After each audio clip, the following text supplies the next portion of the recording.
are WNBA champions! The first thing we wanted to do was bring the team to Bernstein Center so that they could have a bigger stage. New York ain't for everybody. They say if you can make it here, you can make it anywhere.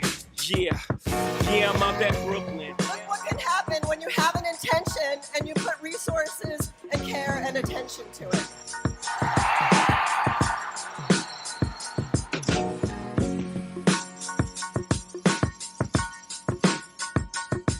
I be spiked out, I could trip a referee. Tell by my attitude that I most definitely from.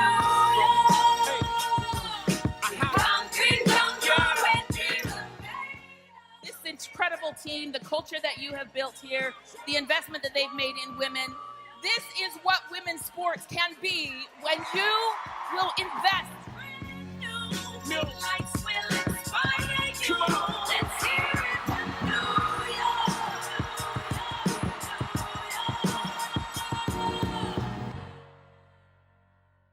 Good evening. My name is Lulu Wong. I'm an alum of Columbia Business School, a longtime member of the board, and in my day job, I'm CEO and founder of Tupelo Capital Management. And so tonight, I am so honored to be able to welcome you all to the Botwinick Prize in Business Ethics, honoring this year's remarkable recipient and my friend, Clara Wu Tsai.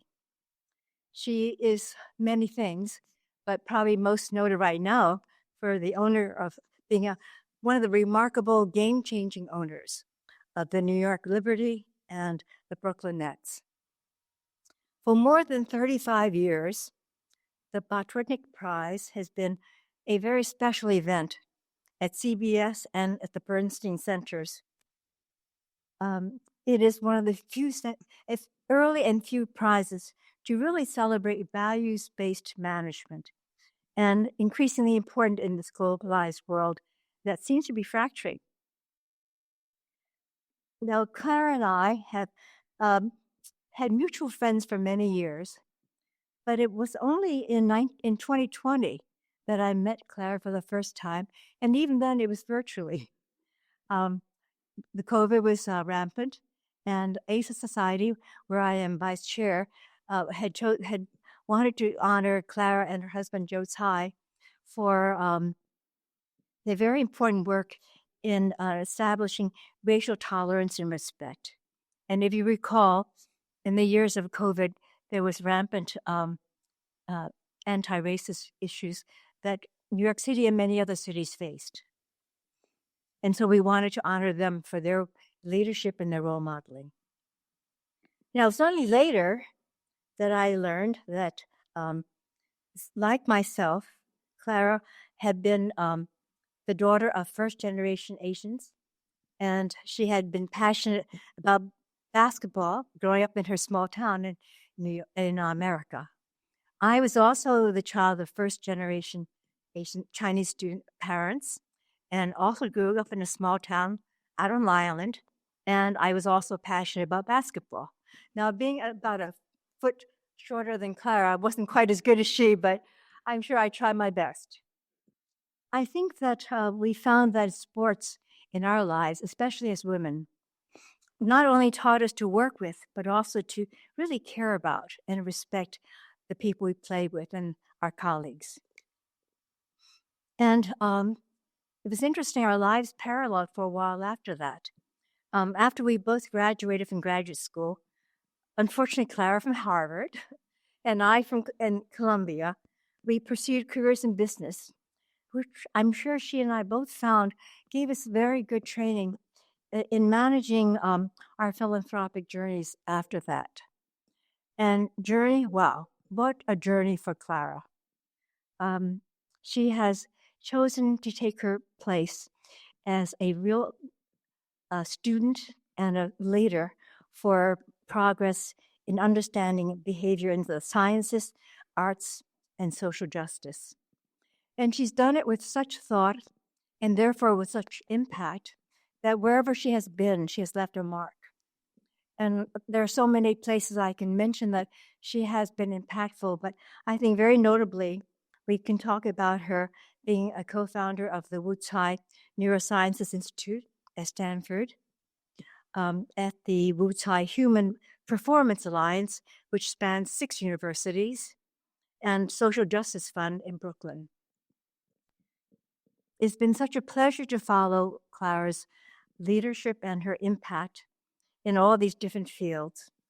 And as you look at her, the work she's done, it's very easy to see that here is a human being who really cares about other human beings, who is curious about them, wants to see how they can succeed, and you can see the impact that she's had wherever she has turned her attention.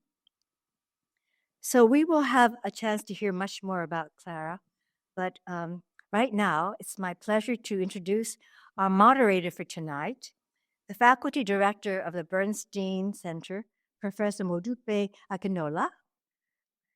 And I think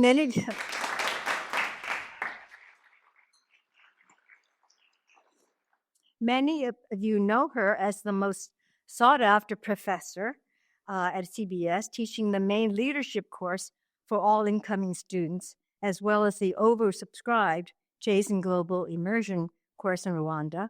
And then, of course, her ever-popular elective Success, Satisfaction, and Sustainability. I had the good luck to sit next to Modupe at a dinner for Columbia not too long ago, and I so enjoyed it. And I know you will very much enjoy her presence here tonight. Her research on stress, something we all know about, stress, performance, and diversity in organizations has landed her in numerous media outlets, including as a principal expert on the Nat Geo show Limitless, and as the host of the highly trafficked TED Show business podcast. So tonight, please join me in welcoming Professor Akinola Modupe to the stage. Thank you so much.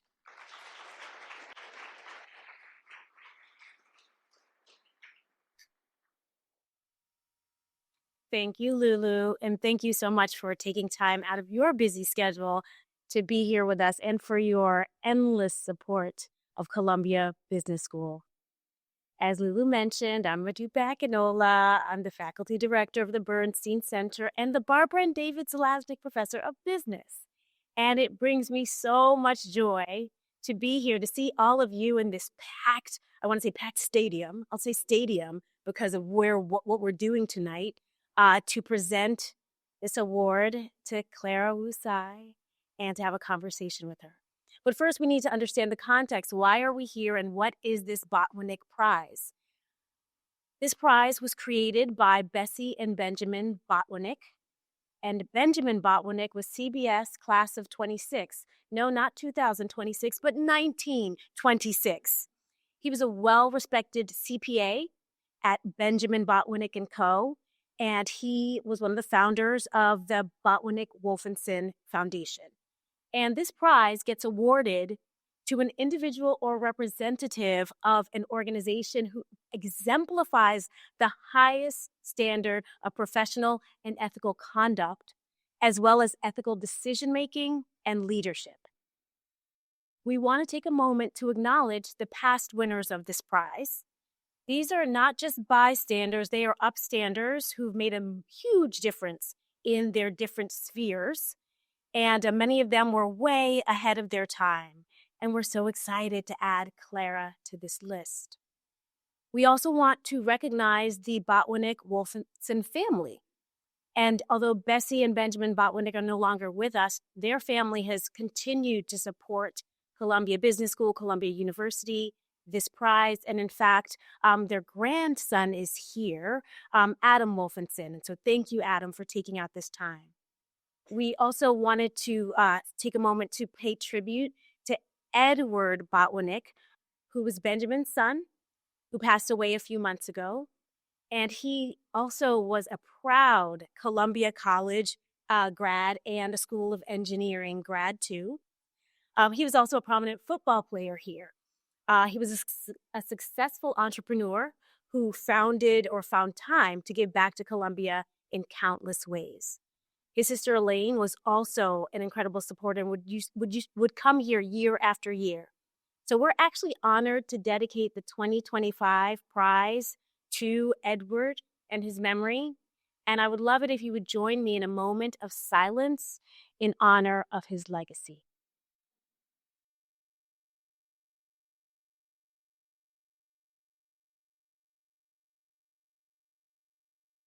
Thank you for that. So how does somebody actually get this prize?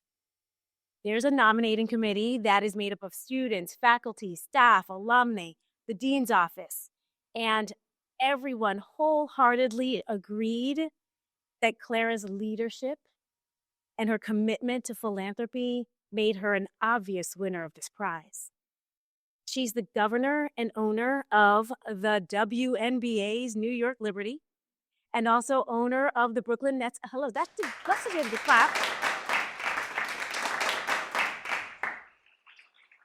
She oversees fan development, civic and community engagement, and the role the Botwinick Center plays with Brooklyn. She's also the founder of the Joe and Clara Say Foundation, which pursues important philanthropic investments across the arts, sciences, and social justice and reform spaces. And if you don't already know the incredible story of how Clara's leadership helped transform the New York Liberty into this year's national champions, you'll certainly hear more about that in our discussion. Her vision, her investment in women's sports, and her sharp business acumen from that amazing business school up north has not only increased viewership, but profitability, also making players on the Liberty household names and role models to so many. So tonight, as you know, we're here to present Clara with the Botwinick Prize. And we are excited to present this champion the prize with a couple other champions that we have in the house, the co-captains of the the Ivy League champions. The co-captains of our team here. We have Kitty Henderson, Cece Collins, and Perry Page. Come up with me, please, to present the prize to them.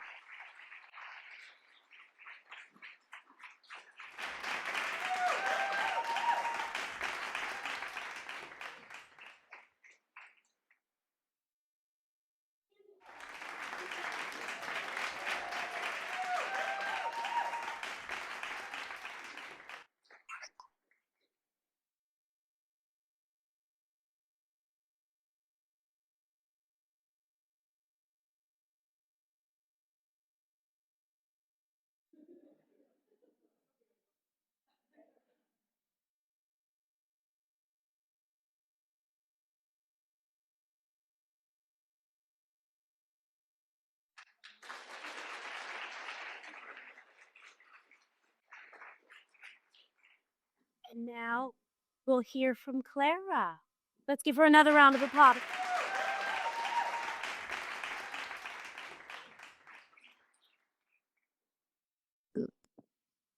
Thank you. Wow. Thank you, Lulu, for beautiful remarks. And thank you, Modupe. And I look forward to talking with you in a minute. But first, I have to make some remarks. And I want to first say that it is such an honor to accept this Botwinick Prize in Business Ethics, really on behalf of the entire New York Liberty team. And it's such an honor to receive it here at Columbia Business School in the city that the Liberty proudly call our home. Now, in 2014, this award was given to David Stern, and we saw pictures of Ed Botwinick presenting this award to David Stern a couple minutes ago. And I did listen. I did my homework. I was researching all the incredible winners of this prize before me, and I could really see the love and the fondness between Ed and David, and it was really touching. And I wanted to reference David tonight because David, of course, served as commissioner of the NBA between 1984 and 2014. And during his tenure, he globalized and professionalized the league. and he promoted basketball as a vehicle for societal change. But one of his boldest moves was launching the WNBA in 1996. And in the early years, the league played to sell out crowds. But over time, the investment and the promotion of the W diminished. And so did game attendance and viewership because the market wasn't ready. But nearly 30 years later, the world has caught up. And we're seeing sold out arenas, record-breaking viewership, major investment, and a real shift in how people engage with women's sports. What was once viewed as a bet or a charitable gesture is now a growth engine, and investing in women's sports is smart business. When we bought the team, the Liberty was struggling financially and playing in a 2,000-seat arena in Westchester, far from the Liberty's fan base. So the first thing we did was relocate the Liberty to play in Barclays Center, allowing the team to play in an arena that was designed for professional sports. We invested in best-in-class facilities, performance and nutrition, everything that they deserve because they were and are elite professional athletes. And it was a constant, concerted investment in the players' needs that paved the way for the 2024 WNBA championship win. But winning the championship last year was personally meaningful to me because it proved a point. It showed what's possible when you invest in women. You get a championship caliber team, capacity crowds, passionate fans, and a product that's just as thrilling and competitive as anything else in sports today. And while we're proud of what we've built for the Liberty, we know that the momentum we're seeing is lifting not just one team and one city, but it's elevating the entire league and all of professional women's sports. But I've always believed that beyond the business case, there's something deeper happening when we invest in women's sports. When young girls see women dominating on the court and on the field, it helps normalize confidence, excellence, and ambition in every area of life. And it shifts what they and the world believe women are capable of. The Liberty are lucky to call New York City home. And it's not only the world's largest media market, but also a real basketball town with a rich history and legacy.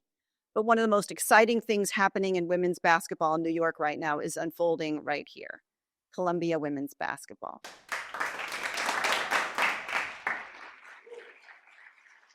And we've been thrilled to witness their rise. 3 Ivy League championships, back-to-back NCAA appearances. Kitty, Cece, and Carrie, Chris, you are what leadership looks like.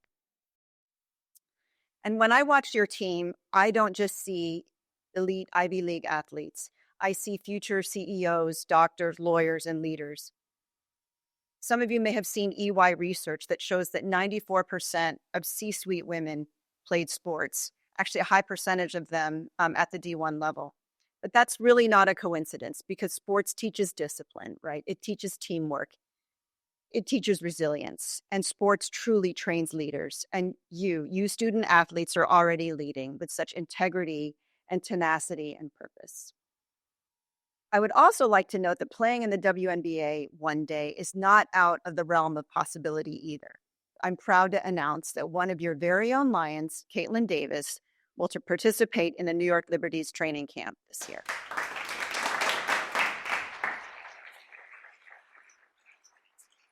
So thank you again to the faculty, staff, and student leadership that chose to honor me. And by honoring me, honoring the entire team of business executives, athletes, coaches, and performance staff of the New York Liberty. And thank all of you today for coming. And for those of you who are Liberty fans, thank you for showing up to Liberty games. And I hope to see you at Barclays for what is sure to be another exciting season.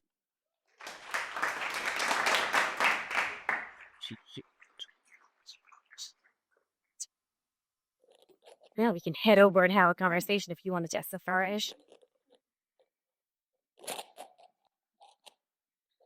Okay. Well, congrats again. Well, thank you. And in Lulu's opening remarks, she mentioned, growing up and what it was like as a kid. And I'm wondering if you could start at the beginning.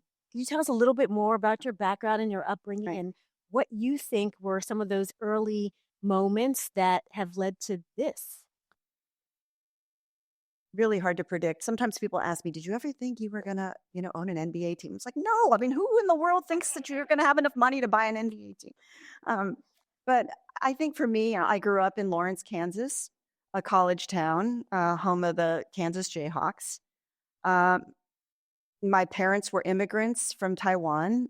They came on graduate student visas. My dad got a PhD in econometrics, and my mom got a master's in math from the University of Wisconsin. And the first job that my dad got was a, a job at the University of Kansas. And being a risk averse immigrant, he stayed there for 35 years, and I was born there and went all the way through high school there. So I would say I grew up with, a Midwestern values, a strong work ethic, and a real belief in the importance of education. But I should also say that I do also have a legacy of standing up for fairness and what's right from a very early age. My grandfather, who was the first democratically elected mayor in Taipei, fought on behalf of Taiwanese rice farmers during the Japanese occupation, during Japanese colonial rule. There were discriminatory policies against the farmers. And then my dad fought for Taiwanese independence and self-determination from abroad. And so from an early age, I had examples of how to stand up for people who didn't have power, and really how you use your platform to do what is fair and right. So that affected me a lot. But I do have to say the Kansas part is true. It is where I started to love basketball. I was a huge fan. I can't remember a time that I wasn't a Jayhawk fan. And, Lawrence, Kansas is the kind of place where you set your clocks to March Madness. And so I'm going to say you timed this event really well, because I think we're all going to get home in time to watch the game. Okay. All right. Well, one thing I can say is, I'm sorry, I'm corny, but you're not in Kansas anymore. You are not in Kansas anymore. Now, tell me more about, growing up and then the decision to even just go to business school. And there are a lot of students here who are in their first year or about to graduate, thinking of opportunities post business school. You've done a lot of different things, and you spent time at the New York Times, American Express. Tell about what are some of what drove your decisions to do that? Because they're wondering as they think about their opportunities. Well, after HBS, I went to work for some blue chip corporates. I mean, I worked for the New York Times, and then I went to work for the American Express, and I was at those companies for 10 years. And I realized after 10 years that I really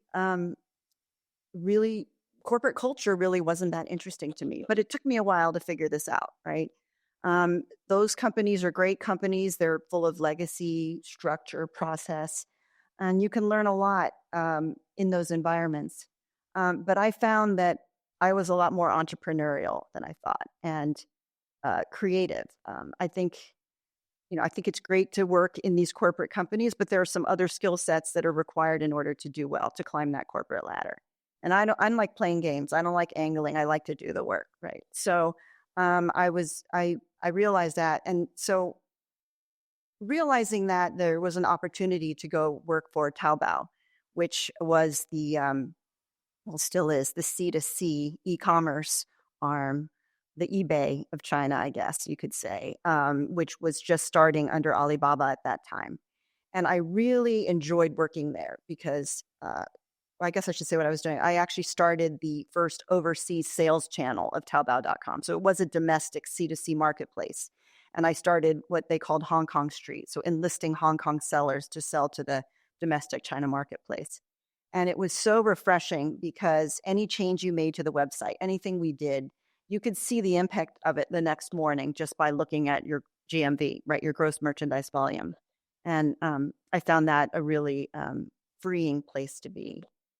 And I found then later, eventually we moved, after 16 years in Hong Kong, I moved back to the US when my kids were ready for high school. And I started to think about philanthropy and how I wanted to approach giving back. And I took the same approach. I'm very results oriented in my philanthropy. And I think about how to tackle difficult societal problems with innovative and usually cross-disciplinary, multidisciplinary approaches. And so I still find myself just instinctively looking for opportunities for unmet needs and finding different ways to approach it. You mentioned two words that we talk a lot about in LEAD. One is culture, another is innovation or creativity. And I'm curious to know more about how you brought those skill sets then into purchasing the two teams and how you continue to push culture or use culture as a lever to get to the success that you've gotten to with the team. Yeah, culture is really important. I think brand culture, what you stand for, is really important. One of the things, a compliment, I think I would call a compliment that Adam Silver gave us recently. He's given us a couple. Um, I think what he does like to say two things. He said we brought a non-traditional sports fan to the WNBA and therefore to sports. So we've actually increased the pie of sports fans. But he also likes to talk about how we've built a brand. And these are his words. He'll say, statistically, you're only going to win a WNBA championship once every 12 years. You're only going to win an NBA championship once every 30 years. So you better have something else that you stand for to engage your fans. And for us, I can go through, at some point, how we, what the levers were, what the key decision points were in terms of how we built the team that we have. And obviously building a really good team that could win a championship was the foundational piece of this. But after that, we really wanted to create a real experience in the arena so that you weren't just able to see the best basketball, but you also had the best in-arena entertainment. And that is part of, I think, the culture that you're talking about. Can you tell us some more about some of those decisions? I mean, we all love Ellie. Oh, yes. We all love Ellie. Yeah, Ellie was a big part of that. Her dances, like Ellie is the woman. Yes. So tell us more. Okay. Well, Ellie, let me just, what I'll do is so I can sort of set the context, tell you a little bit about the key decisions that we made, because we bought the team in 2019 and 4 years later we made it to the finals, which was like the first time in 20 years. And then in the 5th year, we actually won the championship. So people always want to know, wow, how did that happen so fast? And what did you do in order for that to happen? And the first step was to actually buy the team. And we bought it at a time when nobody really wanted to touch the team because it was losing a lot of money. The previous owner had put it up for sale in 2017. And by 2018, he couldn't wait. And they moved the team to Westchester County Center. It was kind of just languishing. And of course, yes, it by that point, the investment had stopped, as I mentioned, and the team was, all the numbers were declining, was losing money. And so at that point, Adam and Mark Tatum called us and said, hey, would you have a look at it? And we thought, we have a men's team, why not have a women's team? Let's take a look at it. And and we also knew that in the early days, right, the Liberty were actually really successful. Like, it was one of the original 8 franchises when the league was incepted in 96. And it went to the finals 4 times in the first 6 years of the league. And so there was a passionate fan base there. They were filling Madison Square Garden. So we thought, okay, there's something there. And then we also just thought, well, even though it was hard to see, I don't want to act like we knew that this was going to happen, but we just saw some fundamentals that seemed to make sense, which are the best female basketball players play in this league, the WNBA. New York is a basketball town. It is a basketball capital, and there's only one WNBA team in this town. And third, it is the largest media market in the world. So we thought, okay, those are pretty compelling. There is an old fan base. Then it became a leap of faith. Okay, let's put some resources in it. Let's treat it like a business. Yes, I guess you could say we did see the potential. And so we decided to take that leap of faith, invest, and buy the team. Then the second step was to move them to Barclays Center. And that was important because you had to take them back to New York where the fan base was. But then again, they were playing to 2,000 people. Barclays seats 18,000 people. That was a hard sell to our CEO, right? He was just like, what are you doing? Like, we can have concerts here. Like, you want to, like block off dates for these WNBA games with 2,000 people. And so that was just a question of, okay, we know we're going to lose money. Just how long? Okay, just, how long are we going to be losing money was the question. And the third decision was to hire exceptional leaders. And I can't understate how important that is. We hired Jonathan Kolb, our GM. We hired him in 2019. And in 2020, we had a 2-20 record. We won 2 games only. And then from 21, we made the playoffs for 4 straight years. So Jonathan,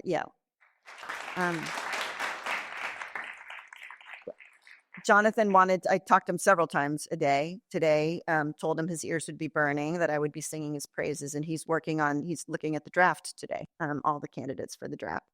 So he is exceptional. I would say that he masterminded the super team, like who we wanted to go after and how we were going to get them. That was him. And he has a real special ability to identify overseas talent. And if you watched us, you've seen Maureen Johannes, you've seen Leonie Fibish.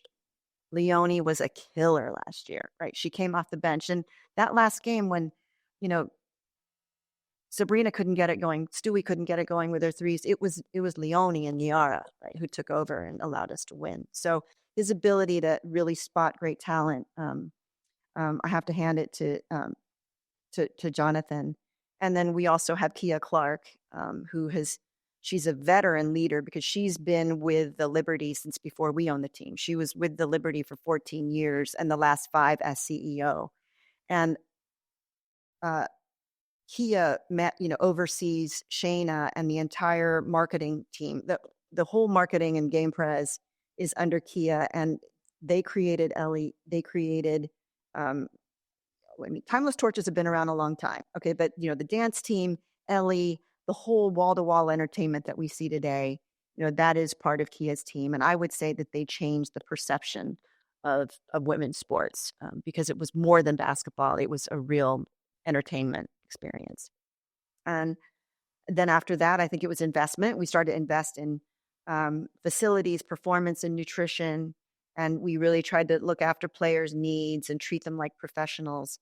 And from that point, that is when we were able to start to attract the top tier talent. Like we had Sabrina, and we had a number 1 pick because we played so poorly. We had a number 1 pick in 2020 with Sabrina. And then we had that magical trip in Turkey in January of 23, where I went to talk to Stewie, and we sat on a boat, and I hired a tour guide. This was a tourist boat, not a yacht or anything fancy. And it was like, I was like, wow, this is a 2-hour cruise down the Bosphorus. That's a long time, and there's a tour guide there, and she's going to point out all the sites. And we didn't even go outside. We just talked about what our hopes were. And I wanted to, this was new to us still. Right? We bought the team in 2020, 21. I had made a movie, by the way, Unfinished Business, which I hope you guys will all watch. It's on Amazon Prime. And that's when I really fell in love with this team. I learned the stories of these women, and I thought, okay, there's something here, and I need to bring visibility to this team. So we talked about it, listened to Stewie. She's from UConn. Like, she never lost in her life. I mean, she was such a, I wanted to hear what her hopes and ambitions were for the league. And I think what we landed on was, okay, let's put the best team in the biggest media market in the world, and let's see what happens. She kept me waiting. It didn't happen right away. There's tweets or whatever. And then finally we got the call, and I was like, shoo. And she came, and she brought Courtney Vandersloot with her. JJ had signed, but I think they were also talking about coming together. I don't know exactly what they had going on between them, but that's when the super team, the media dubbed it the super team. We started with that. And I couldn't believe that they hadn't played together, but still, just that after that 1 year, they made it to the championships.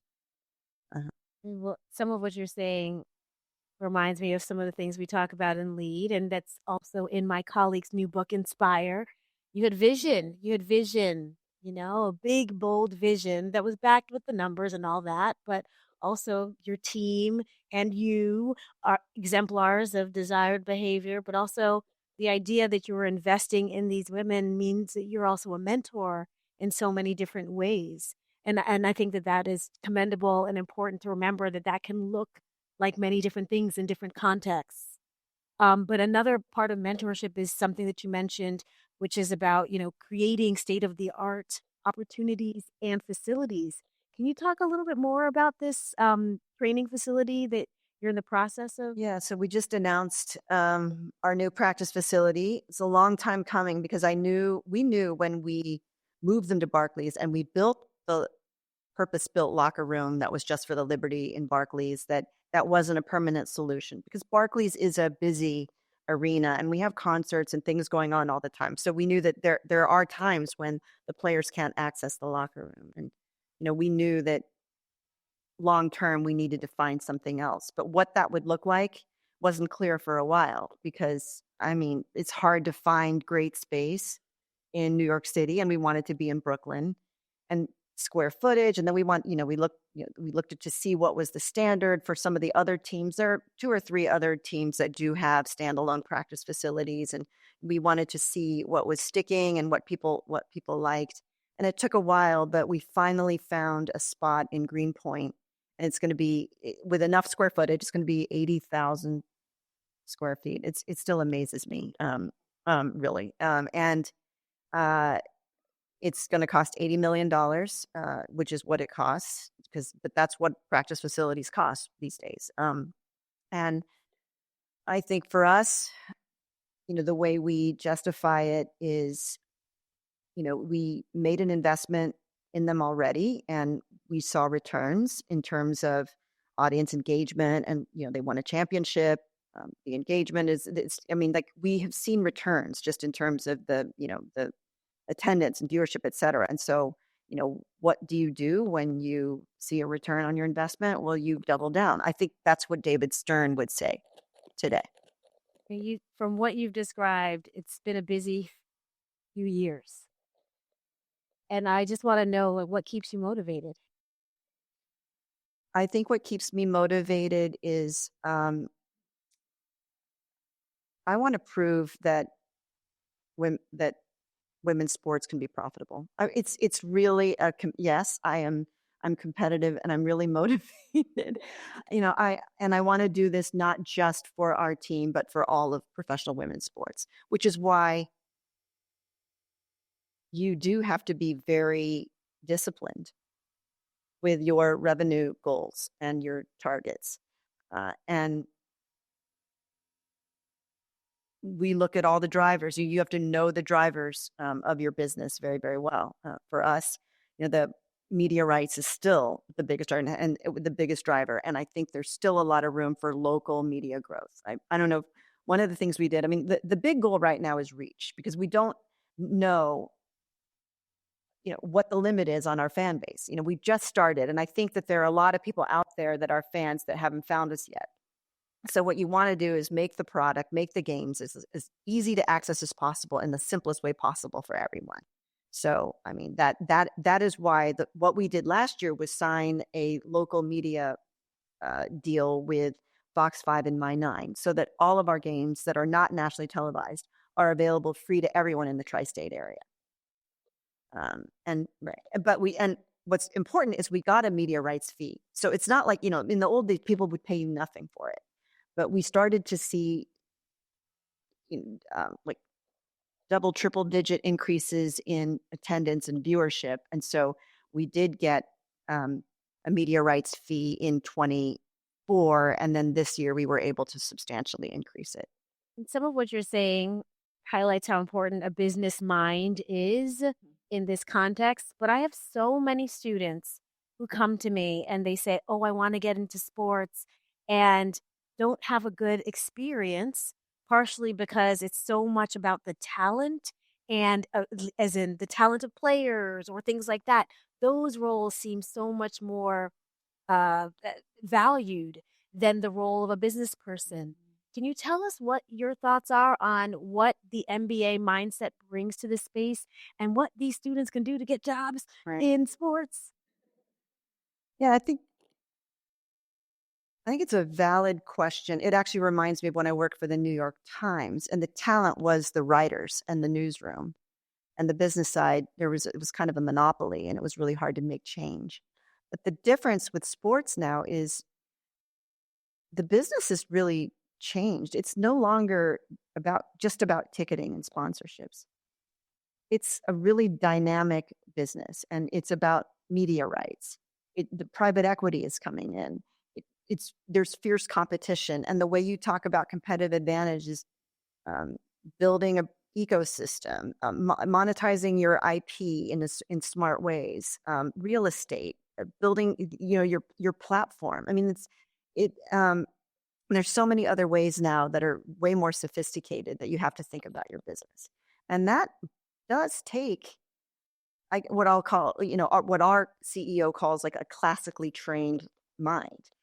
But that classically trained mind is someone you see the business as a business. The sport is emotion. The sport is a product. But even though you take into account people's emotions as they consume your product, you still treat the business like a business in a very unemotional way. So you really, you need to bring those skills, you need to bring that in. But I would say for sure, loving sports is not going to get you anywhere. You have to bring a real skill.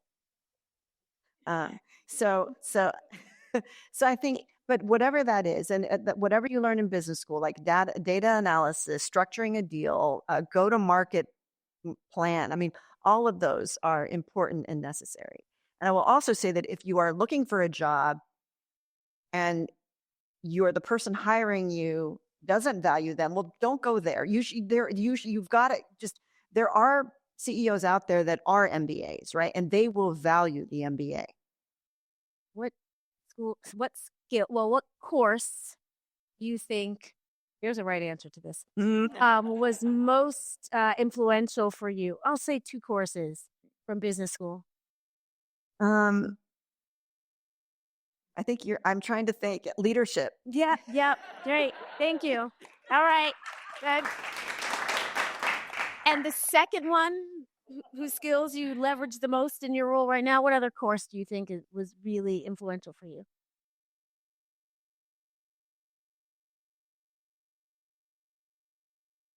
Strategy, probably. Yeah.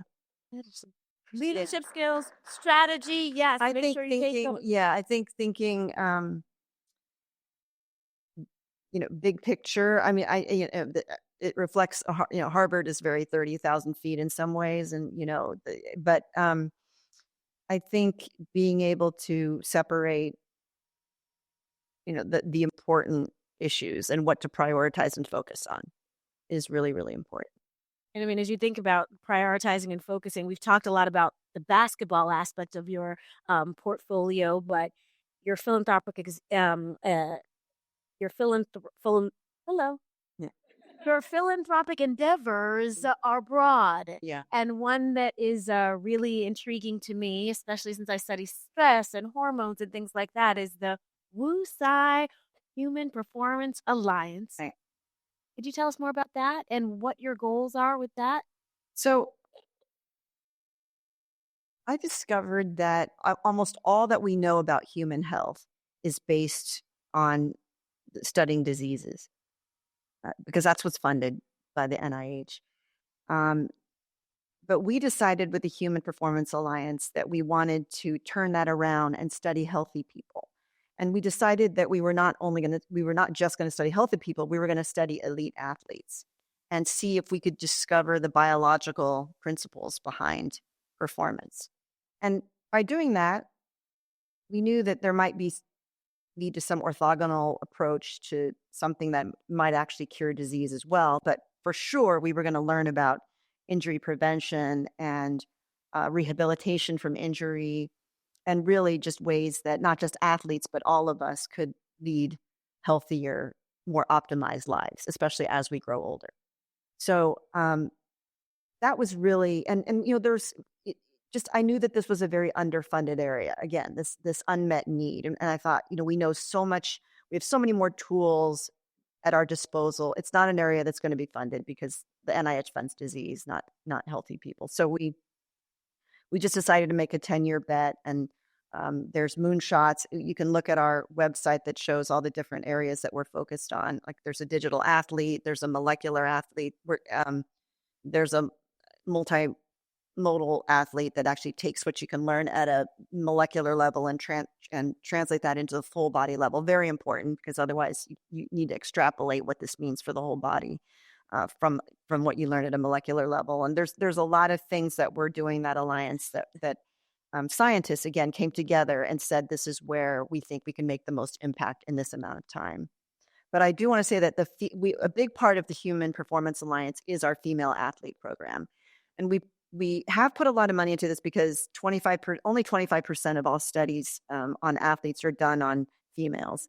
But yet we know that there's a real difference between men and women, and how they will perform, and muscle load, fatigue, etc. There are a lot of things that I think are going to be very specific to women that we don't know. And so, one of the things too about women is when you look at female athletes, a lot of the studies are specialized units, like mostly orthopedic surgery that focused on, bone health or joint injuries. And we are trying to take our goal is to take a more holistic approach to female athletes, so that we're looking at hormones as well as nutrition, as well as psychological stressors. So we're bringing all that into the studies. It's very hard, though. And I know you study stress. We talked a little bit about this. And, I think you mentioned a little bit that there's some opposing, maybe some opposing views on stress and cortisol, because there are times when you want low stress, because if you want Sabrina to, for example, see the forest through the trees and decide, okay, I'm going to make a pass down here, that takes, I think, a lower cortisol, lower stress. But then there are going to be times when you actually want the warrior mentality to come out, and she needs to get up there and block a shot. Well, not her. Stewie will block the shot. But I mean, but Sabrina will do something else that is prompted by this stress in the moment. So, how do you balance that? Because you do need both. But one thing we do know is the fueling or nutrition and the sleep. Hopefully it's intuitive to everyone by now. So I feel like it's been in public press so much, right? The importance of sleep in particular, but nutrition. So many female athletes are under fueling, especially runners, by the way. It's because they need to keep their weight, low. But this REDS, just relative energy deficiency in sport, is a big deal. A lot of women are underfueled. But I think the fueling and the sleep, which is what you really need to do between your games, so that then when the cortisol picks up again, in a game time situation, that you can do that, and you won't have chronic stress. So, got to dig into you personally then about what's your sleep looking like these days, and how do you refuel? Okay. I had a call with a trainer this morning, because I am going to the Met Gala with these girls in 3 weeks or 4 weeks. You have your outfit? No, well, Sergio Hudson is our designer. He's a wonderful designer. Okay. But that would stress me out. Yeah, well, the thing is, I'm muscular. I like to work out, but I don't know. Like, I'm thinking that, maybe I need more. Okay.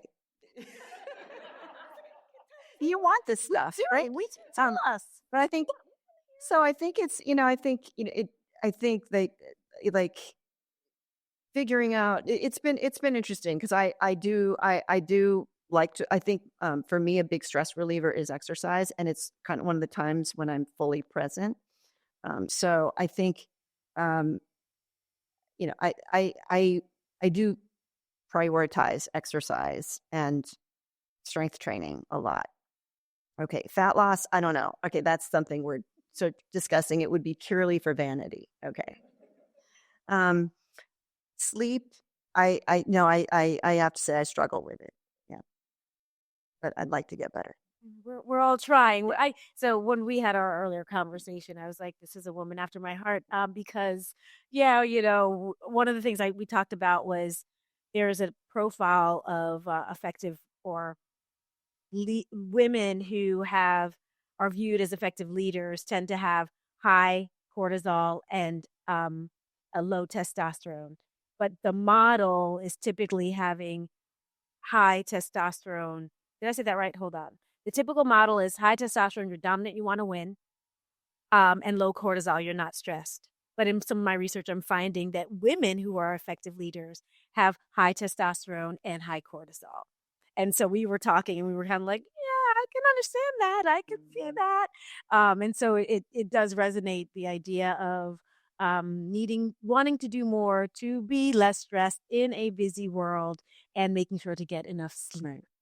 And one thing I do want to say is thank you for doing research on women, because we know now that is changing and that there are fewer organizations that are going to be able to do that research. So can we give her a round of applause for that? I also would like you to talk a little bit about the Social Justice Fund, because that's another important area where we're seeing less attention is being given, and we know that that's important. So can you tell us more about what that fund is, why you started, and why you think it's important? Yeah, we made this $50 million over 10-year commitment to racial justice and economic mobility in Brooklyn. We made it in 2020 after George Floyd's murder, and we focused on access to capital because that's where we felt structurally or systemically there just hasn't been enough. A lot of businesses of color run by founders of color have been underfunded and underinvested in. So we focused on access to capital, and we've given loans, grants, and made equity investments. And we started first after COVID, giving low and no interest rate loans to businesses that need to recover and restart after COVID. We gave, I think, $2.4 million in loans in over 3 years.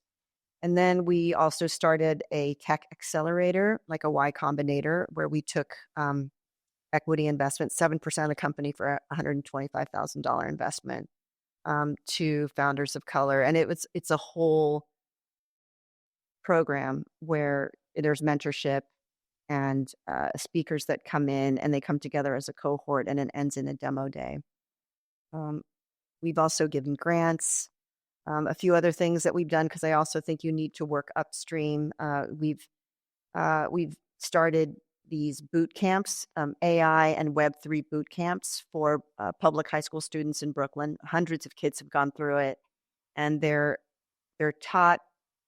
We funded Cornell and Yale students to develop the curriculum, and they also teach it. We have a couple more minutes before Q&A, but I was wondering if you would share what you wish you had known, for instance, when you were in the shoes of our champions here. What do you want them to know? Those who are, juniors, seniors in college, what do you wish you had known when you were in their shoes? We really can't predict, where you're going to be. That's for sure. I think,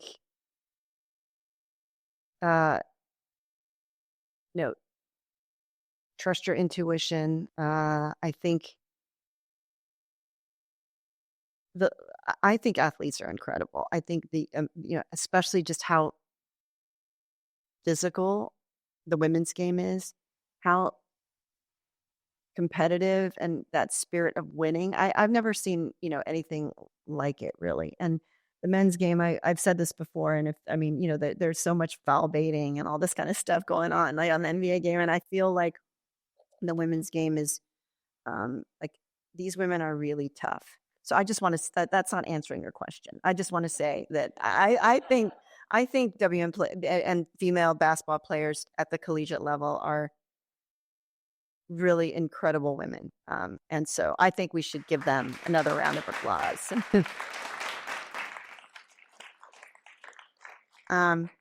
Yeah, like really incredible leaders, and it will pay dividends. Like, uh, in later in life, right? And I mentioned that research, and it is true. The teamwork, the discipline, the resilience, those are qualities people are looking for. But, if you ask me like what advice I've been given recently that surprised me that I would love, but I really do, is someone told me, Clara, you do all these great things and like you're so empathetic. You care about people. Thank you. She said, my wish for you is that you would give less of an F. And I was like, oh, wow, I like that. And then sometimes when I think, oh, is that like advice that I should be giving students, like Columbia Business School students? And then I say, Clara, like, you need to give less of an F about telling students to give less of an F. So I still struggle with it, but yeah, I would say that's what I would say. I think that's to all of us, not just our undergrad students, MBAs, faculty, everyone. Let's give less of an F. We always like to end with a quick fire moment. Okay. So I'm going to ask you your preferences of 2 things, and you will let me know your response. New York style pizza or New York style hot dog? Pizza. Sunrise or sunset? Sunset. In movies, do you prefer drama, comedy? Comedy. Okay, in the sports, buzzer beating moment or being up? Buzzer beating moment. Superpower. Would you prefer to know how to fly or to speak multiple languages? Did you say fly or speak Yes, multiple yes. languages? Speak multiple languages. And because you mentioned the big game tonight, Gators or Houston? Houston. She's a Gator. Tracy's upset with you. She's a Gator. All right, we'll open it up for a few questions, and please make them questions, not comments, and not this, that, the other thing. Hi, nice to meet you. My name's Nari McCoy. I'm a second-year student, also a former college basketball player, so really appreciate you being here today. My question was about what keeps you grounded and humbled, especially as you've risen up, done so many incredible things. What is it that keeps you in those humbled moments and grounded? Thank you. I think my parents, I'm lucky to still have them with me, but they, I grew up really frugal. Like I had to turn the temperature down 60 degrees and I had to wear coats, move downstairs in the summer so that we didn't have to put on aircon. Those are seared in my mind. So yeah, I see the way they still live today. I could never like wear Gucci shoes in front of them or give Gucci shoes to my kids because it feels wrong. But that said, you also you need to enjoy life as well. And you need to not give a, okay, yeah. Uh-huh. Hi, Vincent Low, second-year student. I'm just curious, we're blessed with both Taiwanese value, Chinese value, and U.S. values. I'm just wondering, given where the world is heading right now, what do you think about the future and how we can best do to respond to a more clashing value? Wait, can you repeat the question? Can you repeat the question? Sorry. All right. Yeah, we're blessed with values from Taiwan, Yeah. from U.S., and from mainland China. I'm just curious. Obviously, these 3 values are clashing with each other now. Just how you think about the war in the future and how we can best preserve all these values. Well,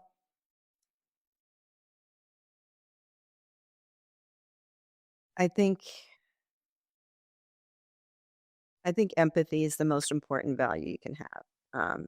And do I think about Chinese values, mainland Chinese values, Taiwanese values, and U.S. values? I don't really think about it like that. I think what I think about is Confucian values. Like I think about this whole filial piety. Should my parents be moving in with me, or should, those types of things. Um, I think I'm the most Midwestern. I would say Midwestern values are really what define me more than anything else. Lulu had her hand raised, so we have to give her the last question. Thank you. I really didn't want to take the time from the students, but a very quick question, because you talked about how the incredible level of collegiate women's basketball now, but sometimes you want to even start earlier. And if you go back into the high school pipeline, what can we do to really increase that pipeline and prepare young women for competitive sports even at that level? Well, first of all, protect Title IX at all costs.